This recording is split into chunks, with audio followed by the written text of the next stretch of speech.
चलिए जी बच्चों, good morning, Radhe Radhe. Hope so सबको ऑडियो वीडियो आ रहा होगा। एक बार ऑडियो वीडियो प्रॉपर है तो ओके कर दो मेरे को।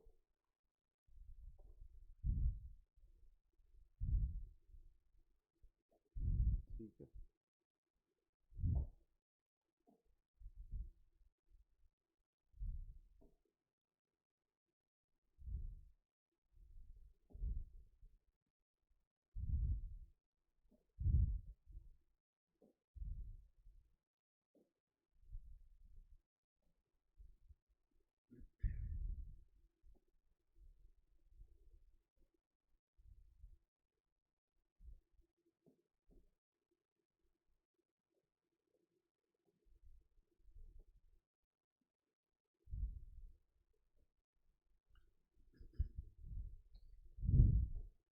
चलिए जी, स्टार्ट करने जा रहे हैं अपन आज की क्लास को। आइए, सेक्शन नंबर 56 पर सारे लोग आएंगे अब। ठीक है, सेक्शन 56 पे आना है सबको। थोड़ी बड़ी सेक्शन है।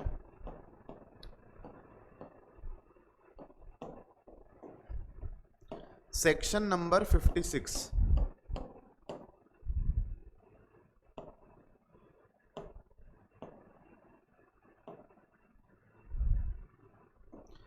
हाँ जी बच्चों, पेज नंबर है 4.23 पे। Transfer and transmission of securities and the allied provisions. ठीक है, इसके बारे में अपने को पढ़ना है। एक मिनट रुके।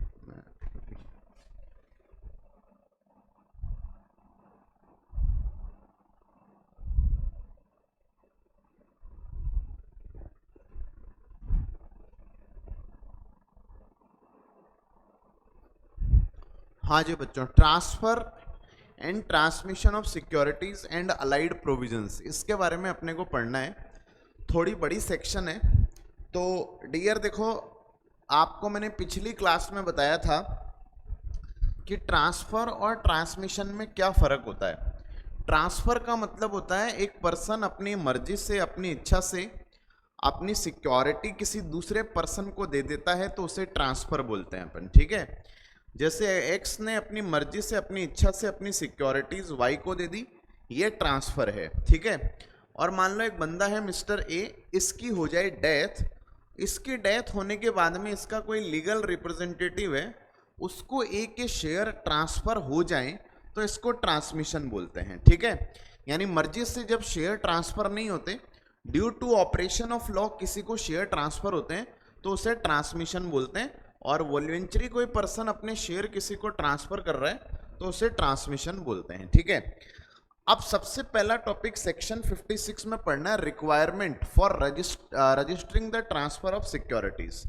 तो डियर ध्यान से सुने, पहले तो ये पैराग्राफ दिया हुआ है पूरा, उसके नीचे एक शॉर्ट में टेबल बताई हुई है, तो आप पहले टेबल पढ़ लें, उसके बाद में चाहे डिटेल में प्रोविजन पढ़ सकते हैं।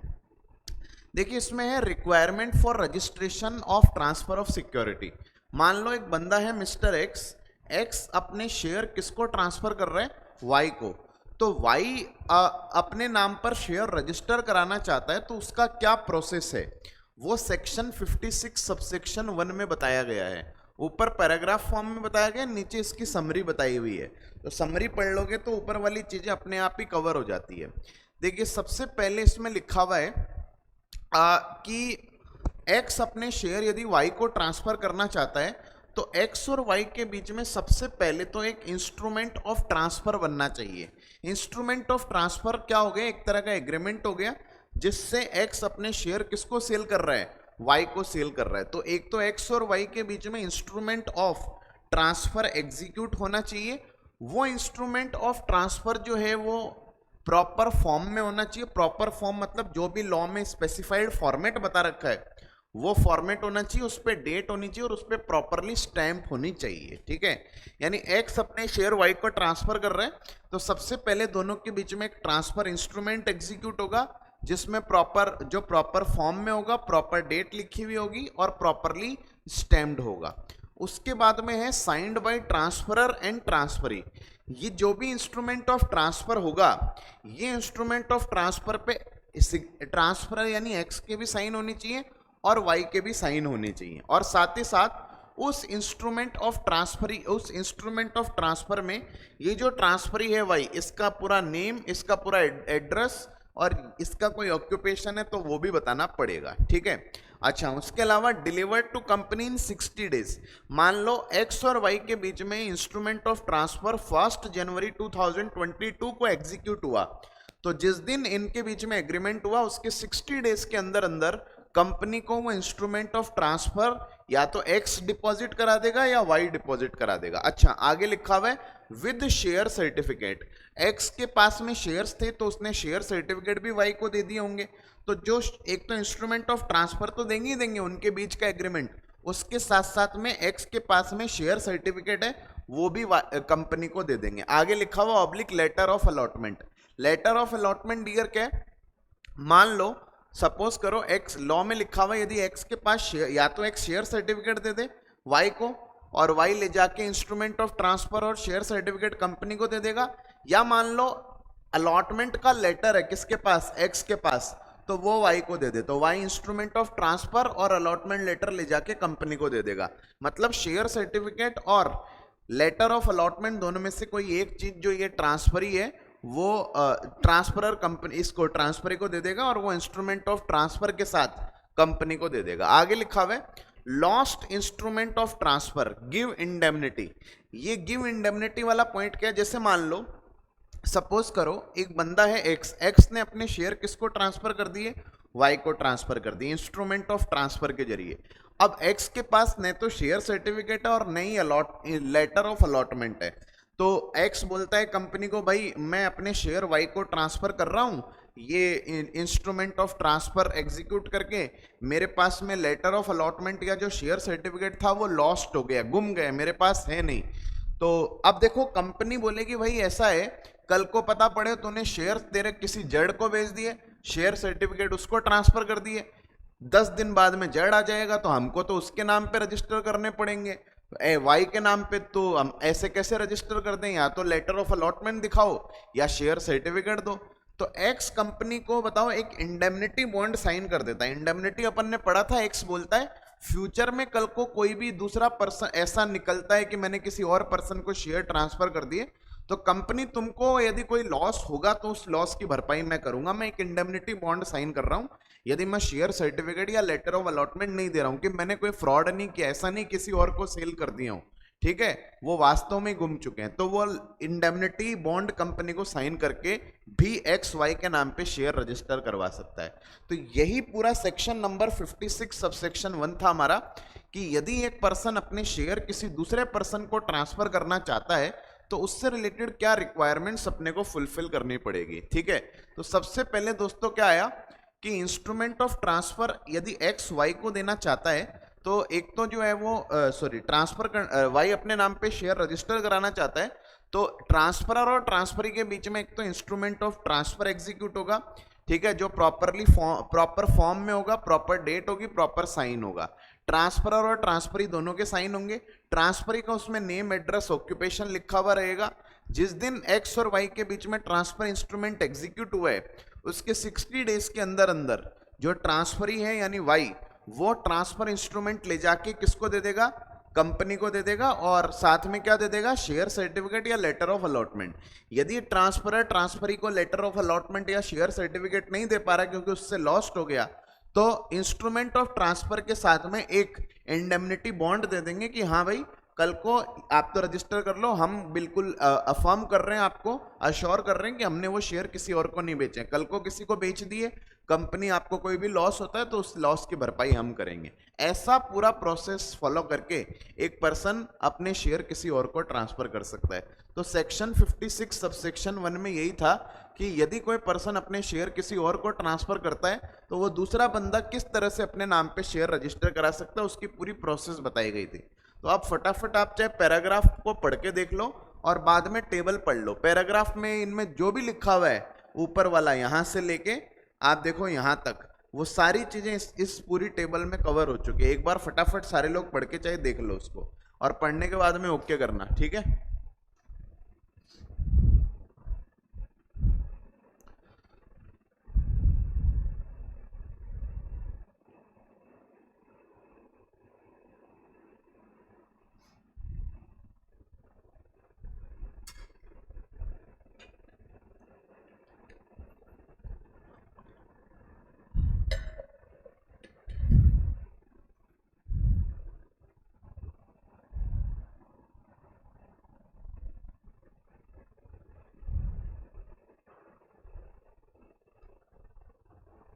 हाँ जी, फटाफट पढ़ो। देखो 60 डेज में डेट ऑफ एग्रीमेंट भी काउंट होगा या एक्सक्लूड होगा सर, विपुल अग्रवाल करे।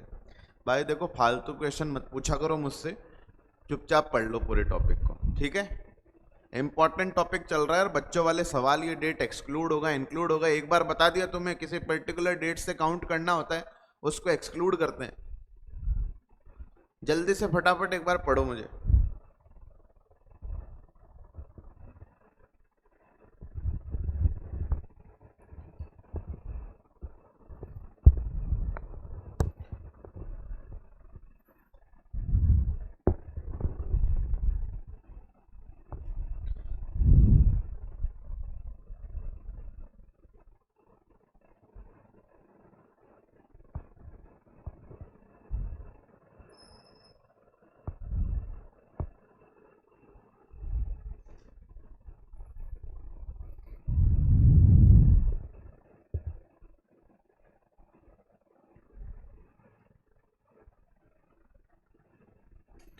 चलिए डन है, ठीक है। अब देखो अगला टॉपिक आ जाओ, इसमें क्या लिखा हुआ है, instrument of transfer not required in case of bonds issued by government company. Dear, इसमें लिखा हुआ है instrument of transfer not required in case of bonds issued by government company. देखो गवर्नमेंट कंपनी क्या करती है, टाइम टू टाइम कुछ bonds issue करती रहती है, ठीक है। जैसे मान लो AB लिमिटेड है, सपोज करो ये गवर्नमेंट कंपनी है, 51% से ज्यादा कैपिटल इसकी गवर्नमेंट के पास है, ठीक है। तो इसने कोई बॉन्ड इशू कर रखे हैं, ठीक है, मार्केट में कोई बॉन्ड इशू कर रखे हैं, तो बॉन्ड इशू कर रखे हैं AB लिमिटेड ने। अब इसका कोई बॉन्ड होल्डर है, मान लो मिस्टर एक्स, वो अपने बॉन्ड वाई को ट्रांसफर करना चाहता है।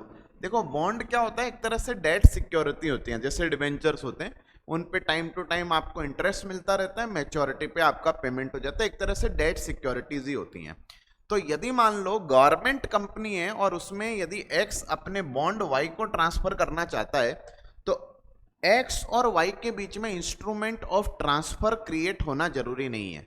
यानी एक्स यदि क्या कर देगा, गवर्नमेंट कंपनी को अपने वो जो बॉन्ड्स हैं, ठीक है, वो बॉन्ड जो है वो सबमिट कर देगा कि भाई मैं और वाई का जो नेम एड्रेस और ऑक्यूपेशन है ट्रांसफरी का वो बता देगा, तो रिक्वायरमेंट फुलफिल हुई मानी जाएगी। यानी इन एक्स और वाई के बीच में जो इंस्ट्रूमेंट ऑफ ट्रांसफर है, यानी इन दोनों के बीच में एग्रीमेंट होना जरूरी नहीं है, केवल बॉन्ड ट्रांसफर करके ही काम चल सकता है सरकारी कंपनी के केस में, यदि डेट सिक्योरिटीज वहां पे है तो देखो इसमें लिखा हुआ है कि it is provided that provision of this subsection 1, जो किससे रिलेटेड है, इंस्ट्रूमेंट ऑफ ट्रांसफर से रिलेटेड, ठीक है।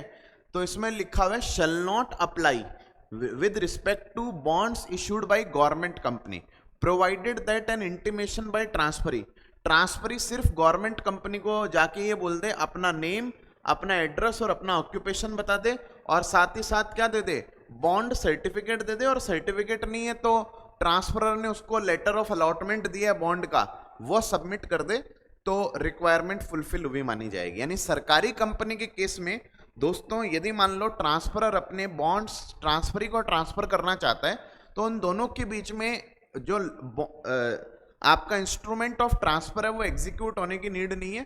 ट्रांसफरी अपना नेम एड्रेस ऑक्यूपेशन बता दे और बॉन्ड सर्टिफिकेट या लेटर ऑफ अलॉटमेंट कंपनी को दे दे, तो उस केस में सेक्शन 56 सबसेक्शन 1 की रिक्वायरमेंट फुलफिल हुई मानी जाएगी। यानी वहां पर इंस्ट्रूमेंट ऑफ ट्रांसफर यदि आपने नहीं भी बनाया है तो भी कोई चल जाएगा, कोई मतलब उससे इफेक्ट नहीं पड़ेगा। तो यहां से लेके आप यहां तक काट देना बेटा, इसको फर्दर वाले पॉइंट को आप काट देना, काम का नहीं है, ठीक है।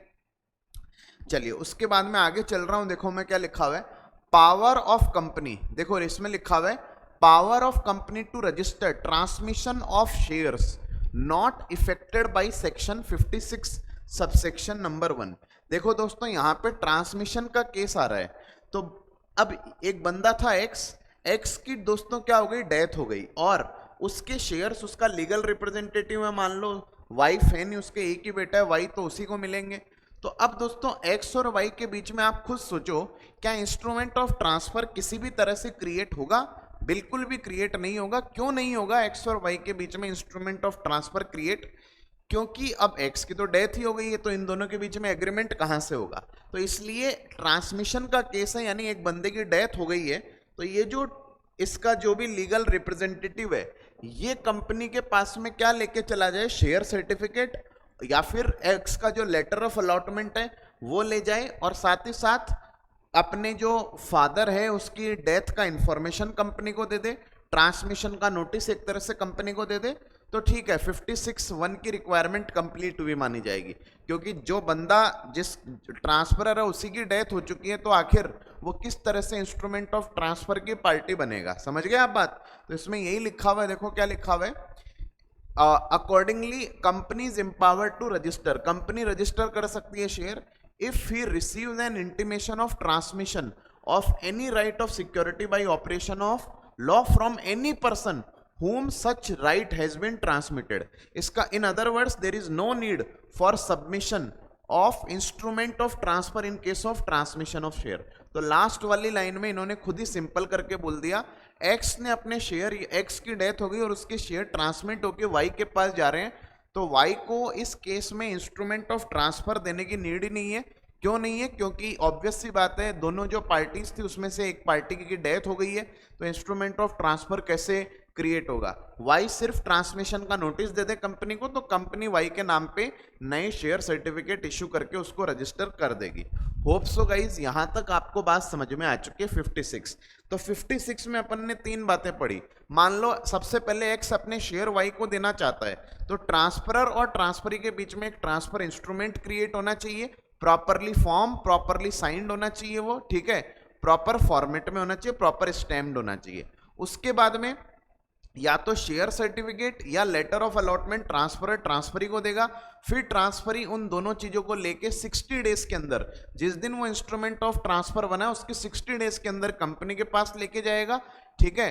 और यदि मान लो ट्रांसफरर के पास में शेयर सर्टिफिकेट भी नहीं है और लेटर ऑफ अलॉटमेंट भी नहीं है, तो उस केस में इंस्ट्रूमेंट ऑफ ट्रांसफर के साथ इंडेमनिटी बॉन्ड दे दिया जाएगा कि हाँ कल को कोई फ्रॉड निकलती है तो हम इंडेमनीफाई करेंगे। सरकारी कंपनी के बॉन्ड्स हैं, तो उस केस में इंस्ट्रूमेंट ऑफ ट्रांसफर बनने की जरूरत नहीं है ट्रांसफर और ट्रांसफरी के बीच। और यदि मान लो ट्रांसमिशन का केस है, एक्स की डेथ हो जाए, उसके शेयर उसके बेटे वाई को ट्रांसफर हो रहे हैं, तो एक्स और वाई के बीच में भी किसी भी तरह से इंस्ट्रूमेंट ऑफ ट्रांसफर क्रिएट होगा ही नहीं, बस ट्रांसफरी ट्रांसमिशन की जानकारी कंपनी को दे दे। इतनी बातें मेरे हिसाब से अपन ने पढ़ी है, जो समझ में आ गया होगा। चलिए दोस्तों अगला पॉइंट देख रहे हैं, सेक्शन 56 सबसेक्शन 3 है ये, procedure for transfer of partly paid up share on an application of transferor alone, on an application of transferor alone, और वो भी है पार्टली पेड अप शेयर। देखो दोस्तों, एक्स अपने शेयर किसको ट्रांसफर कर रहा है? वाई को ट्रांसफर कर रहा है। तो शेयर सर्टिफिकेट और इंस्ट्रूमेंट ऑफ ट्रांसफरर एक्स भी कंपनी के पास में सबमिट कर सकता है और वाई भी कंपनी के पास में सबमिट कर सकता है। अब हुआ क्या, एक्स के पास में कुछ शेयर्स थे, उस शेयर्स की फेस वैल्यू 1 लाख रुपए थी, ठीक है। उस शेयर्स की पेडअप वैल्यू दोस्तों 50,000 थी, 50,000 रुपए उस शेयर्स की पेडअप वैल्यू थी और फेस वैल्यू 1 लाख थी, यानी 50% पैसा अभी अपने को सब्सक्राइबर से मांगना बाकी है, ठीक है सर। हुआ क्या, उन शेयर्स की मार्केट वैल्यू बेटा 10,000 रुपए है, कंपनी भयंकर लॉस में चल रही है। अब होता क्या है, एक्स को ये लगता है कि कंपनी बाकी का 50% पैसा मंगवा लेगी तो 50,000 रुपए मुझे देना पड़ेगा, और कंपनी के मार्केट वैल्यू तो उसके बाद में भी नहीं बढ़ेगी, दूर दूर तक बढ़ने के आसार नहीं है। तो एक्स क्या करता है, एक चाल चलता है, एक्स जो है वो फर्जीवाड़ा करके अपने शेयर इंस्ट्रूमेंट ऑफ ट्रांसफर, बोले यार 50,000 रुपए कंपनी को दूंगा, इससे बढ़िया है 10,000 रुपए के शेयर है, मैं तो ऐसे बोल देता हूं मैंने वाई को ट्रांसफर कर दिए। तो उसने एक इंस्ट्रूमेंट ऑफ ट्रांसफर बना लिया फर्जी और एक्स और वाई के बीच में, और अपने शेयर सर्टिफिकेट ले जाके और वो इंस्ट्रूमेंट ऑफ ट्रांसफर ले जाके कंपनी को बोल देता है कि भैया मैंने अपने शेयर वाई को ट्रांसफर कर दिए, तो तुम उसके नाम पे रजिस्टर कर दो। तो लॉ कहता है कि देखो पार्टली पेड अप शेयर्स हैं, वहां पर रिस्क हो सकती है कि भाई आगे की लायबिलिटी ट्रांसफरी पे डालने के लिए जो है वो ट्रांसफरर अपने शेयर ट्रांसफरी के नाम पे दे रहा है। तो यदि मान लो पार्टली पेड अप शेयर है और केवल ट्रांसफरर ने कंपनी को अप्लाई किया है कि मेरे शेयर्स मैं इस पर्सन को सेल कर रहा हूं, तो उस केस में दोस्तों ध्यान से सुनिएगा, ये जो कंपनी है वो नोटिस देगी किसको? ट्रांसफरी को एक बार पूछेगी कि भाई एक्स जो है वो इस तरह का हमको एक लेटर और ये इंस्ट्रूमेंट ऑफ ट्रांसफर दिया है और शेयर सर्टिफिकेट दिया है, तो आपने वास्तव में शेयर खरीदे हैं क्या, आप एक बार अपनी अप्रूवल दो। तो पहले इस ट्रांसफर यानी वाई से अप्रूवल लेगी कंपनी, उसके बाद में ही वाई के नाम पे ट्रांसफर करेगी शेयर्स। ठीक है, तो देखो इसमें लिखा हुआ है where an application is made by the transferor alone, ठीक है, and relates to partly paid up shares, the transfer shall not be registered unless the company gives the notice of application in such manner as may be prescribed। किसको notice देना पड़ेगा, transferee को, और transferee बताओ क्या देगा, no objection देगा, तभी जो है वो दोस्तों बताओ क्या होगा, तभी ट्रांसफरी के नाम पे partly paid up share company register करेगी, अदरवाइज रजिस्टर नहीं करेगी। होप सो गाइज यहाँ तक आपको मेरी बात समझ में आ गई है। अब इस रूल में ये फॉर्म नंबर बताया है तो पढ़ने की जरूरत नहीं, ऊपर वाले पॉइंट को रूल में रिपीट कर रहे हैं, तो ये पैराग्राफ काट दो और ये एग्जाम्पल 7 हिमांशु वाला जो एग्जाम्पल है ये फटाफट सब लोग पढ़ के बताओ मुझे। हिमांशु वाला जो एग्जाम्पल है, हिमांशु हैज रिसीव्ड वाला, हाँ जी बच्चों एक बार फटाफट पढ़ के बताओ।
ठीक है, डन है, ओके। आइए 4.26 पे आ जाओ अब। Time period for delivery of certificates, ठीक है, time period for delivery of certificates की देखो अपन बात कर रहे हैं। आइए हाँ जी बच्चों, अब देखो क्या हुआ, हम लोगों ने कंपनी को इंस्ट्रूमेंट ऑफ ट्रांसफर और वो जो शेयर सर्टिफिकेट था वो ले जाके दे दिया। अब कंपनी जिस दिन इंस्ट्रूमेंट ऑफ ट्रांसफर या ट्रांसफर सर्टिफिकेट उसको मिला है, उसके कितने दिन के अंदर ट्रांसफरी को उस नया शेयर सर्टिफिकेट देगी। ये टेबल इंपॉर्टेंट है, एमसीक्यू में पूछी जा सकती है। तो अलग अलग सिनेरियो देखो बताए गए हैं, ठीक है। अभी देखो डाउट मत पूछो भाई, कोर्स कराने का प्रेशर बहुत ज्यादा है, डाउट्स वाउट्स एक बार बाद में पूछ लेना क्लास खत्म होने के बाद। सबसे पहला केस है in the case of subscribers to memorandum. In the case of subscribers to memorandum क्या होता है, देखो सब्सक्राइबर्स टू मेमोरेंडम होते हैं जिनका नाम एमओए के सब्सक्रिप्शन क्लोज में लिखा हुआ रहता है। जो लोग बोलते हैं कंपनी बनने के बाद हम कंपनी के इतने शेयर सब्सक्राइब कर लेंगे, उनको हम सब्सक्राइबर्स टू मेमोरेंडम बोलते हैं। तो जो सब्सक्राइबर्स टू मेमोरेंडम है, जिस दिन कंपनी इनकॉर्पोरेट हुई उस इनकॉर्पोरेशन के 2 महीने के अंदर अंदर कंपनी जो सब्सक्राइबर्स टू मेमोरेंडम होंगे उनको अपने शेयर सर्टिफिकेट इशू करेगी, ठीक है। मान लो आप किसी कंपनी के सब्सक्राइबर्स टू एमओए हो, तो आपको बताओ क्या होगा, कंपनी इनकॉर्पोरेट होने के 2 महीने के अंदर अंदर जो है वो कंपनी आपको जो है वो शेयर सर्टिफिकेट इशू करेगी। अच्छा, मान लीजिए आप सब्सक्राइबर्स टू एमओए नहीं है, लेकिन कंपनी इनकॉर्पोरेट होने के बाद में कंपनी ने मान लो प्रोस्पेक्टस निकाला, प्रोस्पेक्टस के बेसिस पे आपने कंपनी को एप्लीकेशन दे दी, ठीक है, और आपको शेयर्स अलॉट भी हो गए। तो जिस दिन आपको कंपनी ने शेयर्स अलॉट किए, अलॉटमेंट के 2 महीने के अंदर अंदर आपको शेयर सर्टिफिकेट कंपनी देगी। जिस दिन अलॉटमेंट फाइनल हुआ उसके 2 महीने के अंदर अंदर आपके घर पे शेयर सर्टिफिकेट आ जाएगा। अच्छा दोस्तों, मान लो ट्रांसफर या ट्रांसमिशन का केस है, आपने मान लो अलॉटमेंट वाले केस में कंपनी को अप्लाई ही नहीं किया था, मैंने अप्लाई किया था, बाद में आप फ्यूचर में मुझसे शेयर खरीद रहे हो, तो जिस दिन आप अब बताओ ट्रांसफर का केस है, तो आप ट्रांसफर जो शेयर सर्टिफिकेट आपको मैंने दिया और इंस्ट्रूमेंट ऑफ ट्रांसफर अपन दोनों के बीच में एग्जीक्यूट हुआ, वो जिस दिन आप कंपनी को जमा कराओगे उसके 1 महीने के अंदर, ध्यान से सुनना, उसके 1 महीने के अंदर, ये आपको पिछली क्लास में भी बताया था 57 में कि जिस दिन इंस्ट्रूमेंट ऑफ ट्रांसफर जमा कराया उसके 1 महीने के अंदर या तो शेयर सर्टिफिकेट इश्यू करेगी आपको या रिफ्यूजल का नोटिस देगी। तो ट्रांसफर का केस है तो ध्यान से सुनना, 1 मंथ कहां से, जिस दिन इंस्ट्रूमेंट ऑफ ट्रांसफर कंपनी को हमने दिया है उसके 1 महीने के अंदर कंपनी आपको शेयर सर्टिफिकेट दे दी। और चौथा लास्ट केस है दोस्तों, allotment of debenture. Debenture allot हुए तो जिस दिन अलॉटमेंट फाइनल हुआ उसके 6 मंथ्स के अंदर अंदर कंपनी आपको शेयर सर्टिफिकेट या डिबेंचर सर्टिफिकेट इश्यू करेगी। तो शेयर सर्टिफिकेट इश्यू करने की डेडलाइंस क्या होती है, मैक्सिमम कितने टाइम में कंपनी को शेयर सर्टिफिकेट इश्यू करना होता है, ये सब 56 में बताया गया है। तो यदि मान लो सब्सक्राइबर्स टू एमओए हो तो कंपनी इनकॉर्पोरेट होने के दो महीने के अंदर अंदर सब्सक्राइबर्स टू एमओए को शेयर सर्टिफिकेट दिए जाएंगे। यदि मान लो अलॉटमेंट का केस है तो when the allotment is final then within 2 months from the date of allotment जिनको भी शेयर्स अलॉट हुए उनको शेयर सर्टिफिकेट दिए जाएंगे। ट्रांसफर या ट्रांसमिशन का केस है तो जिस दिन आपके पास इंस्ट्रूमेंट ऑफ ट्रांसफर रिसीव हुआ कंपनी को, या ट्रांसमिशन के केस में डेथ का जैसे ही नोटिस मिला उसके 1 महीने के अंदर अंदर ट्रांसफरी को शेयर सर्टिफिकेट दे देंगे। और यदि डिवेंचर अलॉटमेंट का केस है तो अलॉटमेंट होने के 6 महीने के अंदर अंदर हम डिवेंचर सर्टिफिकेट जो है वो ट्रांसफरी को दे देंगे। होप सो गाइज, यहां तक मेरे हिसाब से आपको समझ में आ गया है। ठीक है, चलिए उसके बाद में देखो इसमें लिखा हुआ है securities dealt with in depository. अब दोस्तों मान लीजिए यदि आप लिस्ट देखो, ये जितने भी प्रोविजंस अभी तक अपन ने पढ़े हैं यहां तक, ये तो सारे आपके नॉन लिस्टेड कंपनियों पे अप्लाई होते हैं जहां पे फिजिकली शेयर सर्टिफिकेट होता है। यदि मान लो सपोज करो ए बी लिमिटेड कोई लिस्टेड कंपनी है और यदि वो अपना अलॉटमेंट करती है, तो यदि अलॉटमेंट करती है तो अलॉटमेंट हो गया तो शेयर सर्टिफिकेट तो मिलेंगे नहीं क्योंकि वो तो लिस्टेड कंपनी है, वहां पे तो सब डीमेट में चलता है। तो उस केस में दोस्तों ध्यान से सुनिएगा, एबी लिमिटेड ने जैसे ही अलॉटमेंट किया, अलॉटमेंट करने के तुरंत बाद में वो किस किस बंदों के नाम पे शेयर अलॉट हुए इसकी जानकारी बताओ किसको देगी, डिपॉजिटरी को देगी। क्योंकि कंपनी के कौन कौन शेयर होल्डर्स हैं उन सबकी डिटेल किसके पास रहती है, डिपॉजिटरी के पास रहती है। और आपने देखा भी होगा कि दोस्तों यदि मान लो क्या होता है, आपने कोई आईपीओ लगाया होगा और आपके नाम पे आईपीओ का अलॉटमेंट आया या नहीं आया, कंपनी की वेबसाइट पे पता नहीं चलता है। आप बीएससी एनएससी स्टॉक एक्सचेंज की वेबसाइट पे जाके चेक करते हो कि हमारे नाम पे अलॉटमेंट हुआ है नहीं हुआ, क्योंकि जैसे ही कंपनी अलॉटमेंट फाइनल करती है उसकी जानकारी डिपॉजिटरी को दे देती है। ठीक है, तो इसमें आप बस एक एमसीक्यू के लिए ध्यान रख लेना, यदि लिस्टेड कंपनी है तो सिक्योरिटी जैसी अलॉट हुई अलॉटमेंट की जानकारी किसको देगी, जो आपका डिपॉजिटरी है उसको कंपनी देगी। चलिए अगला टॉपिक देखो अपन पढ़ रहे हैं, transfer of security of diseased person by legal representative. अब दोस्तों ध्यान से सुनिएगा ये टॉपिक, इसका एक एग्जाम्पल भी दिया हुआ है जो एग्जाम में आ भी सकता है। तो हाँ जी बच्चों ध्यान से सुनना, मान लो एक पर्सन है जिसका नाम है दोस्तों पी, ठीक है, पी की हो गई डेथ, तो इसका लीगल रिप्रेजेंटेटिव है क्यू, उसको शेयर्स क्या होंगे, ट्रांसमिट होंगे, ट्रांसमिशन होगा शेयर्स का। अब दोस्तों क्या होता है, क्यू जो है वो अपने नाम पे अब क्यू उन शेयर्स को बेचना चाहता है, वो अपने मतलब वो उन शेयर्स को होल्ड नहीं करना चाहता। तो देखो क्यू के नाम पे शेयर रजिस्टर ही नहीं है, तो पहले इसका मतलब क्यू कंपनी को जाए और जाके अपने नाम पे रजिस्टर कराए शेयर्स, उसके बाद में क्यू बताओ उस शेयर्स को आगे सेल करेगा। तो क्यू बोलेगा भैया मेरे को जब शेयर सेल ही करने हैं तो मैं रजिस्ट्रेशन का खर्चा क्यों कराऊं बिना मतलब का, ठीक है, क्यों इस पचड़े में पड़ूं। तो लॉ बोलता है ठीक है भाई, क्यू का कहना बिल्कुल सही है। तो लॉ में ऐसा लिखा हुआ है इस वाले टॉपिक में, यदि किसी पर्सन की डेथ हो जाए और उसके शेयर्स उसके लीगल रिप्रेजेंटेटिव को जा रहे हैं और लीगल रिप्रेजेंटेटिव उन शेयर्स को आगे सेल करना चाहे, तो वो अपने नाम पर शेयर रजिस्टर कराने से पहले ही उनको सेल कर सकता है और वो सेल वैलिड मानी जाएगी।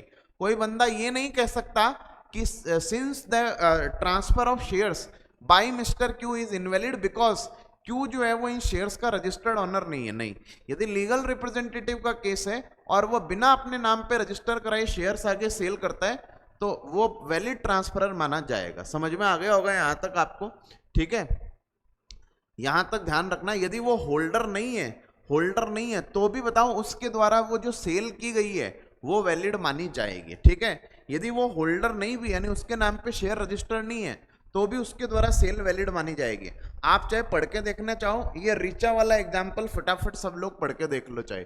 हाँ जी बच्चों, रीचा वाला एग्जाम्पल आप पढ़ के देख लो इस नोट तक लास्ट में,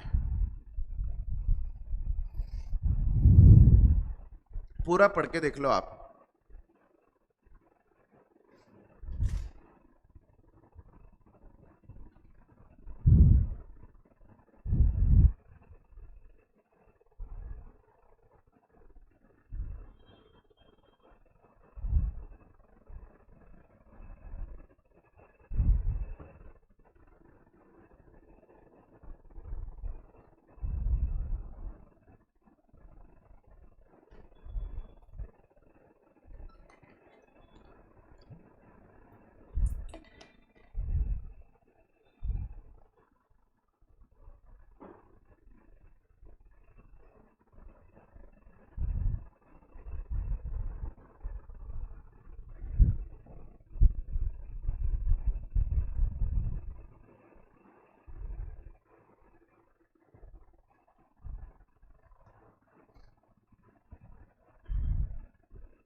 चलिए ठीक है, ओके।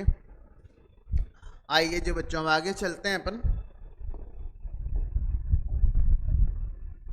अगला टॉपिक देखते हैं। देखो इसमें लास्ट ये लिखा हुआ है, केसेस ऑफ ट्रांसमिशन। ट्रांसमिशन के केस क्या होते हैं?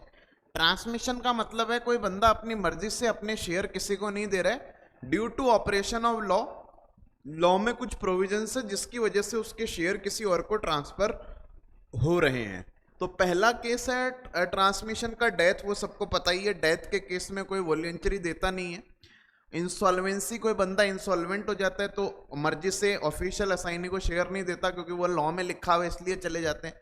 लुनेंसी, लुनेंसी के केस में मान लो पागल हो गया तो जो कोर्ट उसका एक एडमिनिस्ट्रेटर अपॉइंट करता है कि भाई इसको समझ नहीं रही तो आप इसके प्रॉपर्टी की रखवाली करो। तो ये 3 केस होते हैं ट्रांसमिशन के, ठीक है। शेयर ट्रांसफर एक तरह से due to operation of law 3 तरह से हो जाता है, एक तो डेथ, दूसरा इंसॉल्वेंसी और तीसरा लुनेंसी, ठीक है। ये पेनल्टी आप याद कर सको तो कर लेना, वरना कोई पढ़ने की जरूरत मेरे हिसाब से देख लेना, ठीक है। लाइबिलिटी ऑफ डिपॉजिटरी देख लेना। डिपॉजिटरी क्या होता है? जैसे बीच में आपके होते हैं ना CDSL और NSDL, तो ये कोई घपला कर जाए, मान लो आपके शेयर ट्रांसफर कर दें, तो इन लोगों पे यदि मान लो डिपॉजिटरी ऐसा करेगा तो 447 की लाइबिलिटी उस पर अप्लाई होगी, जो भी बंदा डिपॉजिटरी में बैठ के ऐसा कर रहा है, ठीक है। चलिए लास्ट टॉपिक है फोर्स्ड ट्रांसफर। इसको सारे लोग ढंग से सुनेंगे, पहले मैं आपको एक्सप्लेन कर देता हूं, फिर इसको समझने की कोशिश करेंगे अपन, ठीक है। फोर्स्ड ट्रांसफर दोस्तों देखो क्या होता है, समझ लेना। फोर्स ट्रांसफर किसको बोलते हैं? यदि कोई बंदा किसी के जाली सिग्नेचर करके उसके शेयर्स ट्रांसफर कर दे तो उसको फोर्स्ड ट्रांसफर कहा जाता है। जैसे मान लो एक बंदा है मिस्टर ए, ठीक है, और एक बंदा है मिस्टर बी, और एक बंदा है मिस्टर सी, ठीक है। अब यहां पर दोस्तों क्या हुआ कि मिस्टर ए के शेयर सर्टिफिकेट मान लो किसके पास रखे हुए हैं, मिस्टर बी के पास में रखे हुए हैं। इसका दोस्त है या मान लो इसका कोई ब्रोकर है जिसके थ्रू ये शेयर्स की सेल परचेस करता है। अब मिस्टर बी बताओ क्या करता है, मिस्टर सी को ट्रांसफर कर देता है ए के शेयर, मिस्टर ए के फर्जी साइन करके, मिस्टर ए के फर्जी साइन करके मिस्टर बी जो है वो शेयर्स ट्रांसफर कर देता है किसको, मिस्टर सी को। तो ये जो ट्रांसफर हुआ है शेयर का, ये फोर्स्ड ट्रांसफर है। जहां पे ट्रांसफरर के साइन फर्जी होते हैं, जाली होते हैं, उसको फोर्स्ड ट्रांसफर कहा जाता है। दोस्तों आपको मैंने बताया है फोर्जरी का किसी भी लॉ में चले जाओ, फोर्जरी का हर लॉ के अंदर नल एंड वॉइड इफेक्ट होता है। क्या होता है, नल एंड वॉइड इफेक्ट होता है। तो इसका मतलब क्या ये शेयर सी को सेल हुए माने जाएंगे, आंसर है ना, सी को ये शेयर सेल हुए नहीं माने जाएंगे। और कल को सी ने कंपनी में जाकर अपने नाम से शेयर रजिस्टर करवा भी लिए तो कंपनी सी का नाम हटाएगी और वापस ए का नाम रिस्टोर करेगी, क्योंकि this is the force transfer. A prove कर देगा कि ये ट्रांसफर फोर्ज है, तो फोर्जरी का नल एंड वॉइड इफेक्ट होता है, ये सेल बिल्कुल वैलिड नहीं है, तो सी के नाम पे शेयर रजिस्टर नहीं होंगे, इसका नाम कैंसिल करो और वापस मेरा नाम रिस्टोर करो, तो ए का नाम वापस रिस्टोर कर दिया जाएगा। ओके सर, अब देखो ध्यान से सुनना। अब लॉ ये कहता है कि ए का नाम जो है वो रिस्टोर तो किया जाएगा, लेकिन कल को सी को कोई भी नुकसान हुआ है, सी बोलेगा भैया मैंने तो वो पैसे बी को दे दिए, मेरे तो पैसे लग गए, तो उसकी भरपाई सी को कंपनी करेगी। ध्यान से सुनना, सी पैसे कंपनी से लेगा ना, ना ना सर, सी तो बी से लेगा ना, लॉ में लिखा हुआ है। कल को ट्रांसफरर के नाम, ट्रांसफरी का नाम हटाएगी कंपनी, लेकिन ट्रांसफरी को जो लॉस हुआ है वो ट्रांसफरी कंपनी से लेगा। और कंपनी किससे लेगी, कंपनी मिस्टर बी से वापस लेगी।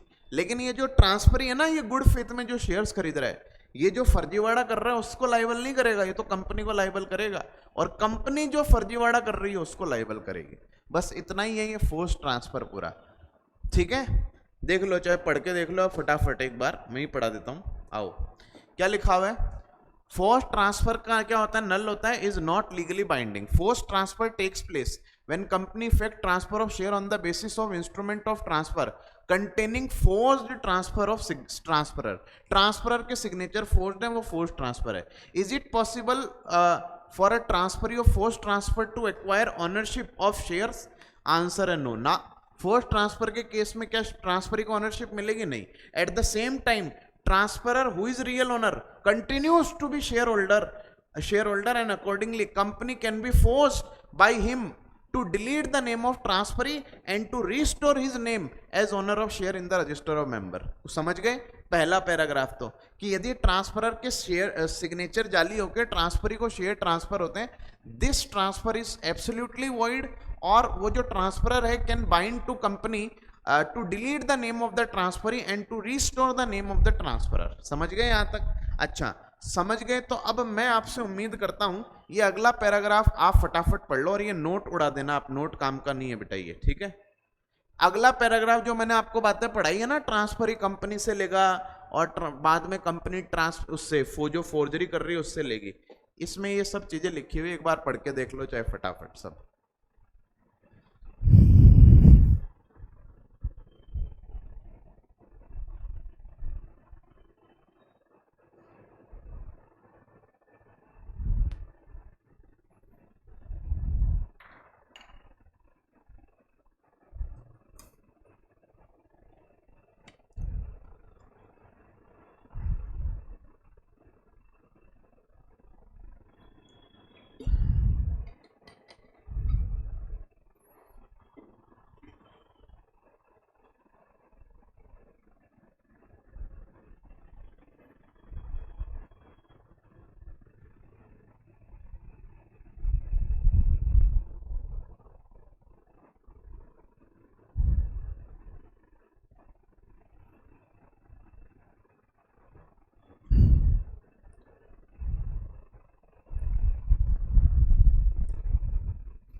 पढ़ लिया ये सब, समझ गए आप बात कि जो ट्रांसफरी है वो कंपनी से मांग सकता है पैसे, और कंपनी जो है वो उस जो बंदा फोर्जरी कर रहा है उससे मांग सकती है।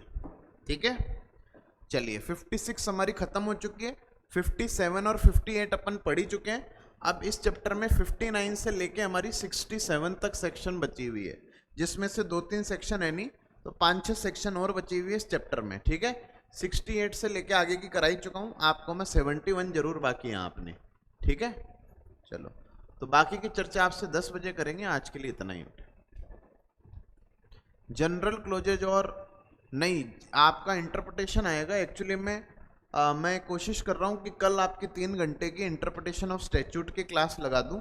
ठीक है, आज जितना चैप्टर 4 हो जाता है उतना ठीक है, उसके बाद मैं देखता हूँ 29 तारीख को 2 घंटे को ये चैप्टर 4 लेके ये भी कंप्लीट करा दूंगा मैं। जनरल क्लोजेज नहीं दूंगा, इंटरप्रिटेशन आएगा। ओके जी, थैंक यू, बाय बाय।